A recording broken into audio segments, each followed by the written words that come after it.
सहनाववतु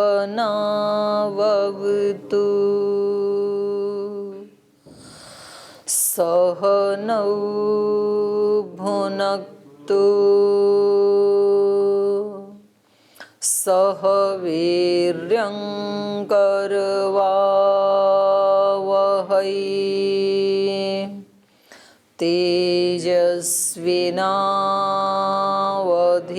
तेजस्विनावधीतमस्तु मा विद्विषावहै। ॐ शान्ति शान्ति शान्तिः।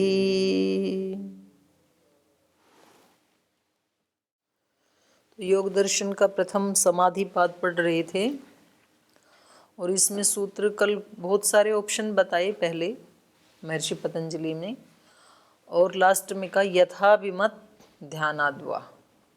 तो इस सूत्र के दो अर्थ किए जाते हैं।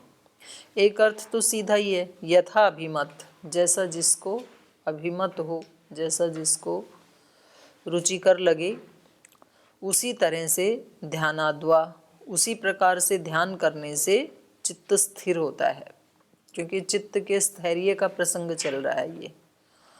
और दूसरा कुछ विद्वान कहते हैं कि भाई नहीं, यथाभिमत का मतलब ये नहीं है कि जो अच्छा लगे रुचिकर लगे उसी के ऊपर आप अपने ध्यान को, अपने चित्त को स्थिर करो, ऐसा अर्थ नहीं है।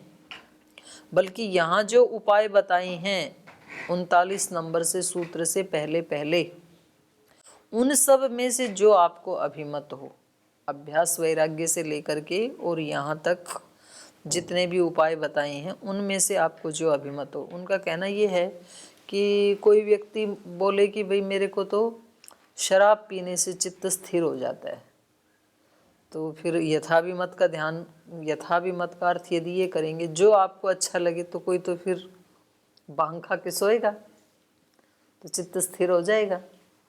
यद्यपि ये अर्थ ठीक है नहीं, क्योंकि जो शराब पीता है उसका चित्त स्थिर नहीं होता है, भांग वाले का भी चित्त स्थिर नहीं होता है, बेहोश हो जाता है वो, या तो उसको होश नहीं रहता है, या तो उठपटांग बोलता है, या तो वो दो ही काम करेगा, या तो सो जाएगा तो उसका चित्त मूर्छित हो गया, बेहोश हो जाएगा ज़्यादा पिएगा तो, या फिर बोलेगा तो कुछ का कुछ बोलेगा, तो वो स्थिर चित्त की तो पहचान है नहीं। तो ऐसी जो चीज़ें हैं उनके लेने से, वो कोई भी चीज़ हो, चित्त स्थिर नहीं होगा, क्योंकि यहाँ शर्त वो लगाई है ना चित्त के स्थैर्य की। तो इसलिए यहाँ यथाभिमत का अर्थ यथाभिमत भी ले सकते हैं, उससे कोई दोष नहीं आएगा।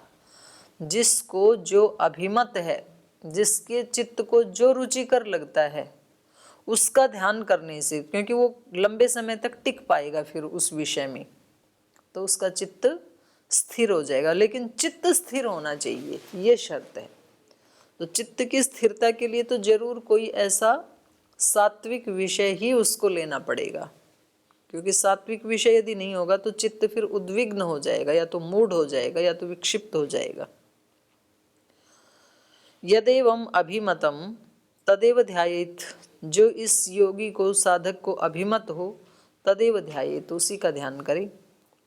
तत्र लब्ध स्थितिकम अन्यत्रपि स्थिति पदम लभत इति, क्योंकि तत्र लब्ध स्थितिकम, जो उसको अभिमत है, वहाँ पर यदि उसने उस स्थिति को प्राप्त कर लिया, चित्त की प्रशांत वाहिता को वहाँ यदि सिद्ध कर लिया, तो अन्यत्र भी स्थिति पदम लभत इति, वो अन्यत्र भी फिर जहाँ कहीं भी अपने चित्त को लगाना चाहेगा उसी विषय में अपने चित्त को स्थिर कर लेगा, ये योग्यता उसमें आ जाएगी।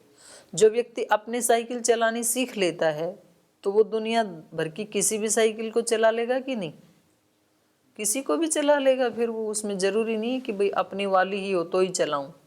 एक गाड़ी चलानी आ गई तो उस तरह की कोई भी गाड़ी को वो चला लेगा, कहीं भी चला लेगा, भारत में भी चला लेगा, अमेरिका में भी चला लेगा। एक बार आनी चाहिए वो टेक्निक। जिसने अपनी गाय का दूध निकाल लिया तो दुनिया भर की किसी भी गाय का दूध निकाल देगा वो। तो ऐसे ही एक विषय को आगे करके यदि उसको अपने चित्त को उसमें स्थिर करना आ गया तो किसी भी विषय में वो स्थिर कर देगा, फिर उसको वो सामर्थ्य आ जाती है। तो इसलिए प्रारंभ में महर्षि पतंजलि ने अत्यंत उदारता दिखाते हुए कहा, यथा विमत ध्यानात्वा।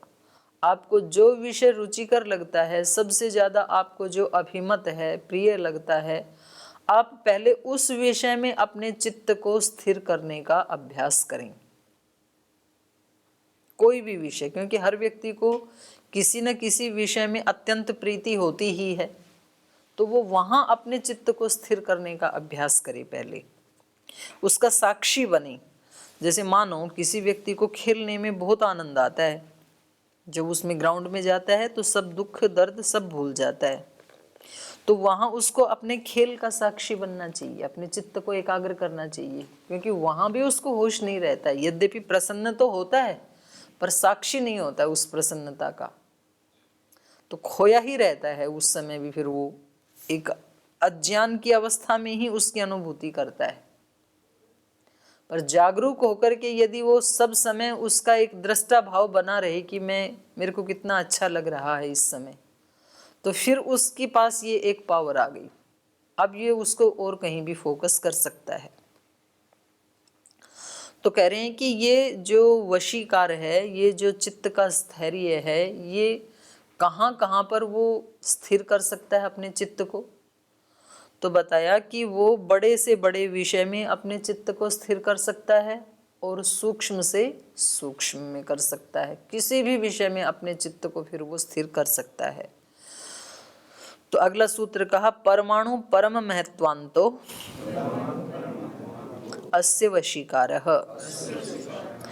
परमाणु से लेकर के, परमाणु तो सबसे छोटी इकाई होगी, और परम महत्व ये सबसे बड़ी इकाई होगी। जो परम महत्व महान परिमाण वाले जो पदार्थ हैं वहाँ तक परम महत्वान्त अस्य योगिनः वशीकारः।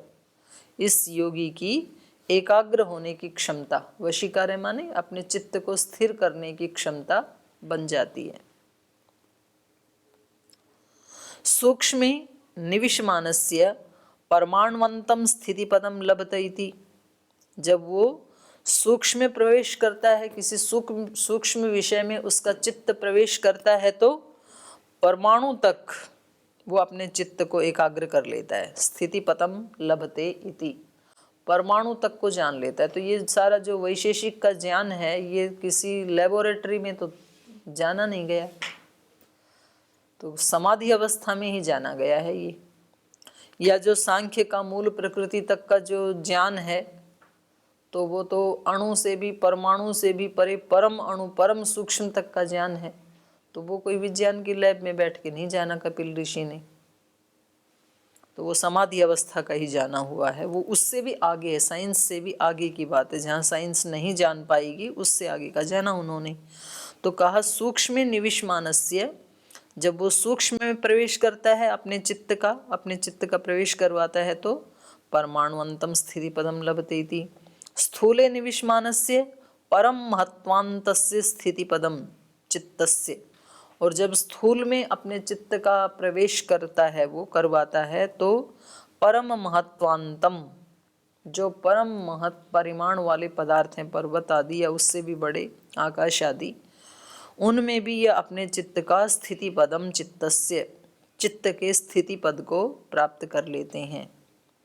एवं ताम उभयम कोटिम अनुधावत यो अस्य अप्रतिघात स परो वशीकार है। तो इस प्रकार से एवं ताम उभय कोटिम, दोनों प्रकार का, सूक्ष्म से सूक्ष्म और स्थूल से स्थूल विषयों में जाता हुआ इसका जो चित्त है, उभयम कोटिम अनुधावत, दोनों ही कोटि में, स्थूल और सूक्ष्म दोनों ही श्रेणियों में जाता हुआ, दोनों प्रकार के विषयों में जाता हुआ, जो इसके चित्त का अप्रतिघात, कोई विघ्न नहीं आता है उसको, कोई बाधा नहीं आती है, माने एकाग्रता बनी ही रहती है, कोई ऐसा विचार, कोई ऐसा भाव नहीं आता है जो उसका प्रतिघात कर सके, क्योंकि पहले उसने अभ्यास कर लिया ना ऐसा। तो चाहे वो सूक्ष्म में अपने चित्त को स्थिर करे या स्थूल विषय में अपने चित्त को स्थिर करे, उसको स्थिर करते समय यो अस्य अप्रतिघात, जो ये इसका अप्रतिघात है, स परो वशीकार, वो उत्कृष्ट कोटि का वशीकार है। वो उत्कृष्ट कोटि की एकाग्रता है, इसकी एकाग्रता की सामर्थ्य क्षमता है कि किसी भी विषय में, ये छोटे से छोटे और बड़े से बड़े विषय में अपने चित्त को वहाँ धारणा की स्थिति में लाए या ध्यान की स्थिति में लाए और बीच में कोई चीज बाधा ना डाले, कोई विचार ना आए, अप्रतिघात हो उसका, तो ये परो वशीकार है, उत्कृष्ट कोटि का वशीकार है ये। तद वशीकारात, और ये वशीकार एक बार यदि सिद्ध हो गया तो तद वशीकारात परिपूर्णम योगिनः योगिनश्चित्तः, चित्त है चित्तम है, क्योंकि मेरा दबा हुआ है इसमें। तद वशीकारात परिपूर्णम योगिनश्चित्तम न पुनः अभ्यासकृतम परिक्रमापेक्षते इति। तो ये जो वशीकार प्राप्त हो जाता है जिस योगी को, उससे परिपूर्ण जो योगी है, उस योगी का चित्त न पुनः अभ्यासकृतम परिकर्मापेक्षते। ये सारा परिकर्म चल रहा है ना, चित्त का परिकर्म, परिक्रम माने परिष्कार, चित्त के परिष्कार का प्रसंग चल रहा है ये 33 नंबर से लेकर के, खास करके मैत्री करुणा मुदिता अपेक्षा विषयाणाम सुख दुख पुण्य अपुण्य विषयाणाम भावना तस चित्त प्रसादनम। चित्त प्रसादन मतलब चित्त का परिष्कार, परिष्कार माने परिक्रम। तो ये परिक्रम जो है ये चित्त का एक बार यदि सिद्ध हो गया इनमें से किसी भी उपाय को लेकर के, तो इस योगी का जो चित्त है फिर दोबारा इसको अभ्यास नहीं करना पड़ेगा। एक बार कोई विद्या हमें आ गई पूर्ण रूप से, परिपूर्ण रूप से, जब तक पूर्णता को प्राप्त ना हो तब तक अभ्यास करना ही पड़ेगा। पर एक बार पूर्णता को प्राप्त हो गई यदि वो विद्या, तो फिर उसका बार बार अभ्यास नहीं करना पड़ता है।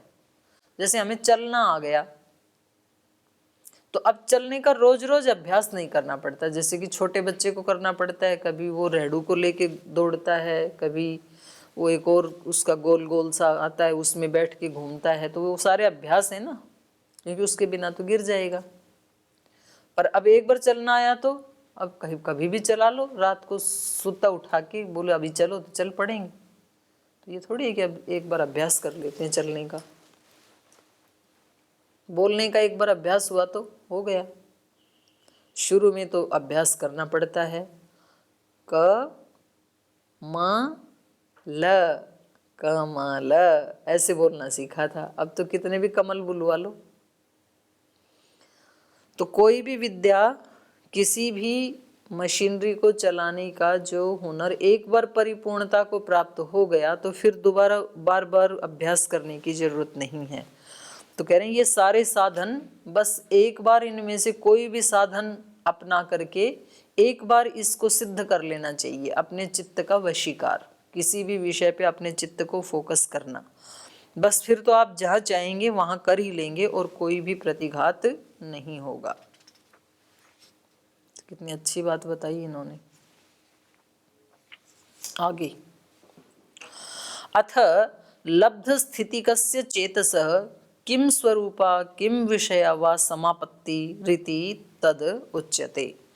बोले ये जो स्थिरता जिस चित्त ने प्राप्त कर ली, लब्ध स्थितिकस्य चेतसः, परिकर्म के द्वारा, परिष्कार के द्वारा, अभ्यास के द्वारा चित्त को स्थिर करने के जो अभ्यास हैं उनके द्वारा एक बार ये स्थिरता यदि किसी ने प्राप्त कर ली ध्येय विषय में, तो किम स्वरूपा किम विषया व समापत्ति रीति, तो उसकी समापत्ति, समापत्ति माने तदाकारकारिता, ये किस रूप की और किस विषय की होती है तो उसको बता रहे हैं। तदुच्यते, सूत्र बोले क्षीणवृत्ते अभिजातस्येव मणेर ग्रहत्रिग्रहण ग्राह्येषु तत्स्तदंजनता समापत्ति ही। क्षीण वृत्ति, चित्त की वृत्तियों के क्षीण हो जाने पर। अब इसका चित्त रहता है हमेशा स्थित, स्थिर। बहुत बड़ी बात है ये जो मैं बताती हूँ ना, अपने वो जो स्वामी जी थे निर्मलानंद जी महाराज, तो हम तो गुरु जी के साथ हमने जाना सीखा था, तब गए थे उनके पास, तो उनसे पूछा था गुरु जी ने कि कोई एक उपाय बताइए। चलते समय पूछा, कोई एक बात बताओ जो आप चलते समय हमें बताएंगे तो हम याद रखेंगे। तो उन्होंने कहा था लिव इन प्रेजेंस। और बहुत सारे लोग कहते हैं इसको, बाद में हमने औरों से भी सुना कि आप प्रेजेंट में रहो, वर्तमान में रहो। जैसे बालक वर्तमान में रहता है, उसको ना पिछले क्षण की याद रहती है ना आगे की कोई चिंता रहती है, ऐसे। तो ये प्रेजेंट में व्यक्ति तब ही रह सकता है जब उसका चित्त स्थिर हो, चित्त में पीछे के संस्कार ना हो, किसने अपमान किया, किसने दुख दिया, किसने ऐसा किया, और आगे की योजना ना हो कि आज जाके उसको क्या क्या सुनाना है, आज कौन कौन सा काम करना है, क्या क्या करना है। तो ये सारी तो चित्त में बड़ी श्रृंखला रहती है ना, उधेड़ बुन की। ये यदि ना रहे, जब जो काम कर रहे हैं उसको कर लेंगे, बाकी से मुक्त, तो चित्त फिर बहुत हल्का रहता है और वर्तमान में रहता है और स्थिर रहता है। स्थिरता का एक ही उपाय है कि आप जब जिस काम को कर रहे हैं और उसको भी हल्के चित्त से करें, भारी भरकम चित्त से ना करें। आप अपने कर्तव्य का पूरा पालन कर रहे हैं बस। इसके अतिरिक्त जो सारी सृष्टि को चला रहा है वो आप वाले कर्म को भी चला रहा है, और जो फल उसको उचित लगेगा वो देगा। आप अपना कर्म कर रहे हैं बस, तो फिर चित्त हल्का रहता है। तो ये कह रहे हैं क्षीण वृत्ति, वृत्तियों के क्षीण हो जाने पर, ऐसा जिसका चित्त परिष्कृत हो गया, ऐसा जो हल्का हो गया, जो प्रेजेंट में रहना जानता है, क्षीण वृत्ते, वो चित्त कैसा होता है? अभिजातस्य मणि इव, अभी अभी जो उत्पन्न हुई है ऐसी मणि के समान हो सकता है। वैसे तो जो स्फटिक मणि आदि हैं उनमें बाद में भी कोई विकार नहीं आता है, पर हो सकता है कि बाद में कोई विकार आ जाए, लेकिन जो अभी अभी उत्पन्न हुई है उस मणि के समान, क्योंकि उसमें कोई दोष नहीं है, बिल्कुल वो स्फटिक मणि ट्रांसपेरेंट होती है, अत्यंत चमकीली होती है, भाव स्वरूप होती है वो।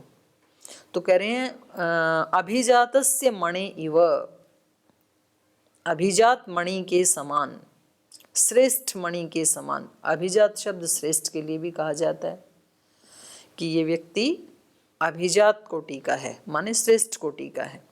तो श्रेष्ठ मणि के समान ग्रहित्री ग्रहण ग्राह्येषु तत्स्थ, बोले जो तीन प्रकार के तो विषय हैं जिनमें चित्त जा सकता है। एक तो ग्रहित्री, अपने विषय में चित्त कुछ सोचेगा, या तो ग्रहण मतलब ज्ञान, और ग्रहण का मतलब इंद्रियां भी होती हैं, साधन भी होते हैं, या इंद्रियों और इंद्रियों के विषय वो आ जाएंगे ग्राह्य में।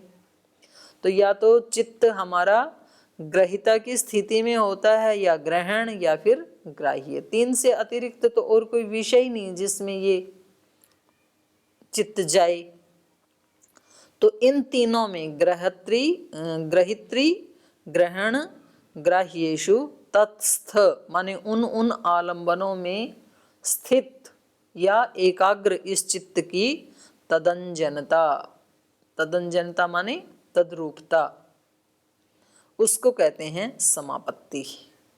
इन्होंने कहा ना कि किस रूप वाला होगा, किस विषय वाला होगा, तो बोले इन तीनों में से जिसमें भी ये चित्त, जिस भी आलंबन को ये चित्त अपने सामने रखेगा, उस आलंबन में स्थित होकर उस चित्त की तदंजनता, तद्रूपता हो जाएगी।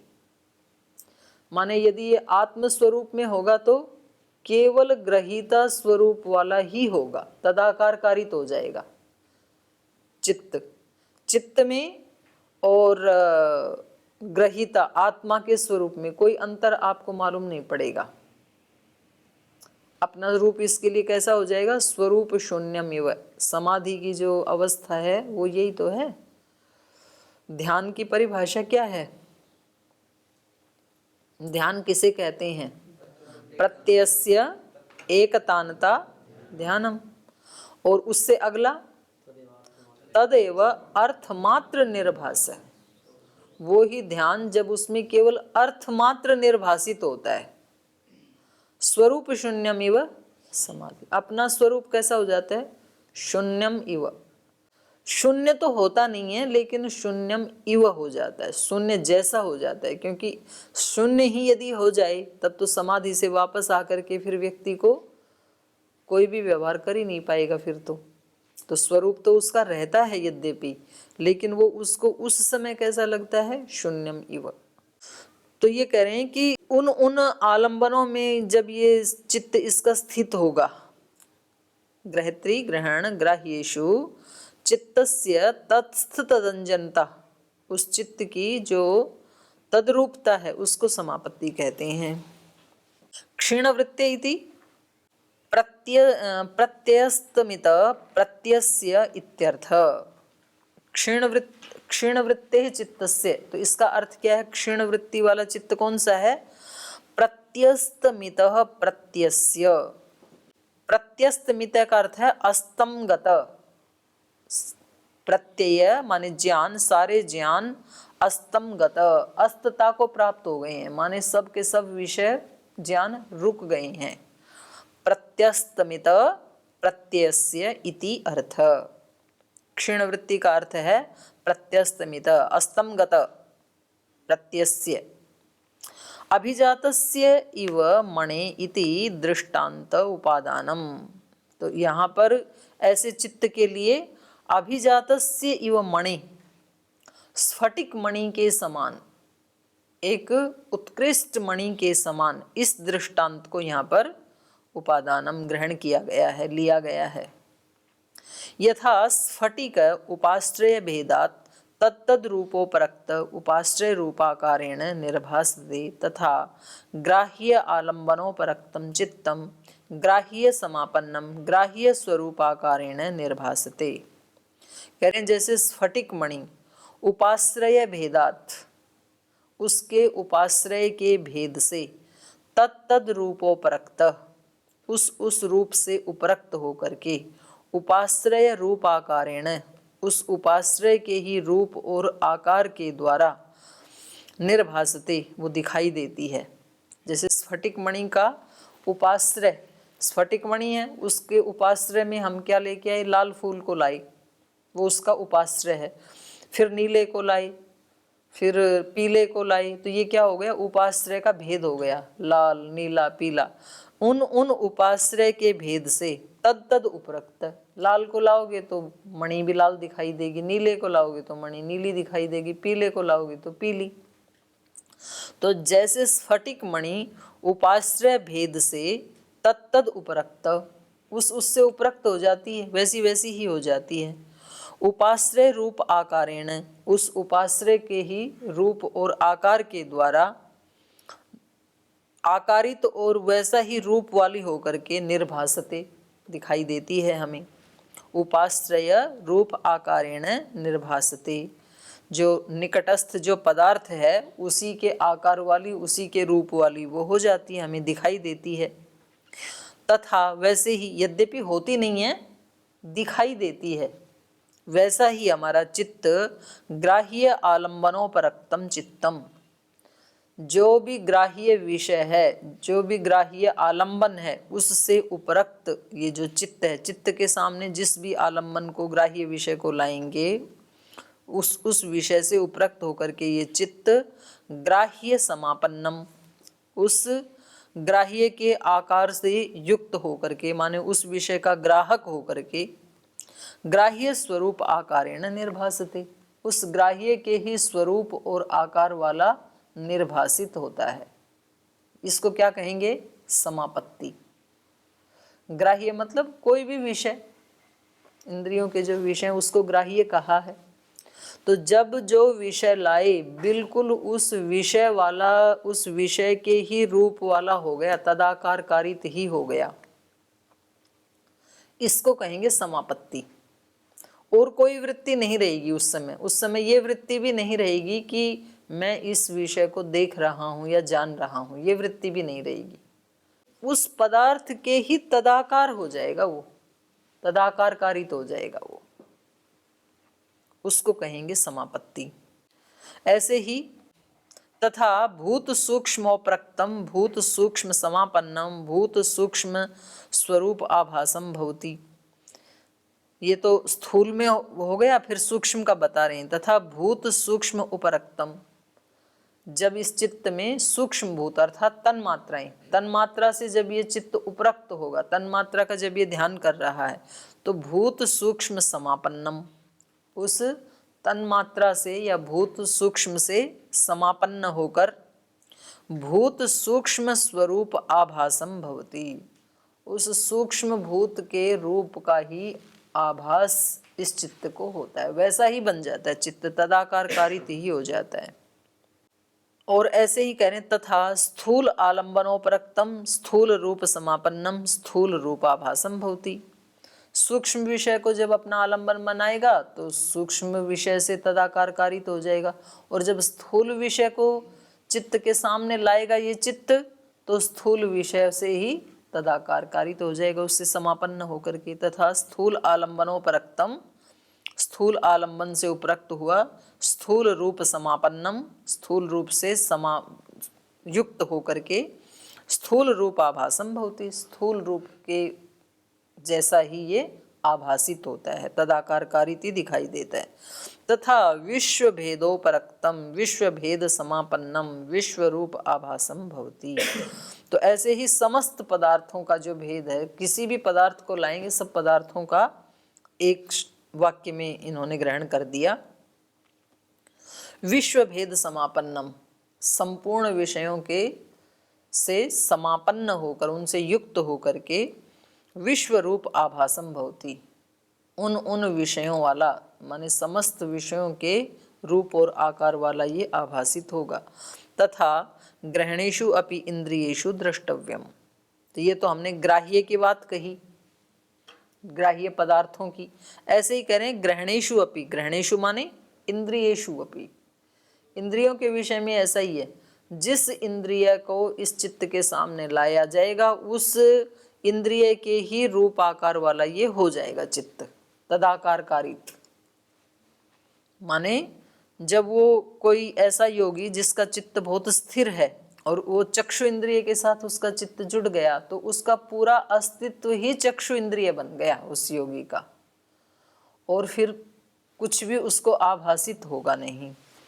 तो ये 4-5 पंक्तियां बच गई हैं, तो इसको फिर थोड़ा पाठ एक बार दोबारा देख लेंगे।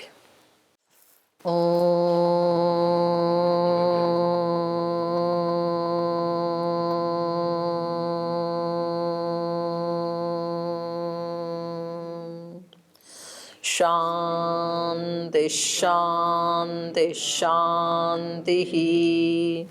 श्री गुरुभ्यो नमः।